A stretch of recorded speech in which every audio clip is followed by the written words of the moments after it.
automatic mod je kad me mrzi da šaltam. Tako da DCT, brate, dosta praktičan po tom pitanju. I, brate, čak na ovom modelu iz 2016. mislim da radi super. A pogotovo na neke modele ranije.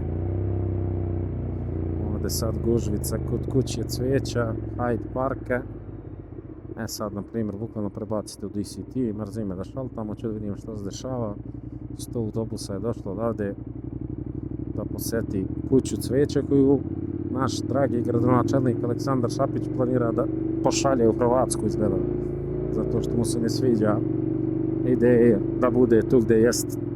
Tako da ne znam šta vi mislite o tome, malo je možda političke tema, ali ja mislim da treba bude tu, brate. Beograd je bio glavni grad Jugoslavije, što sad ti sad da seliš nešto što je nekad bilo u, da kažem, glavnom gradu Jugoslavije, neki drugi grad.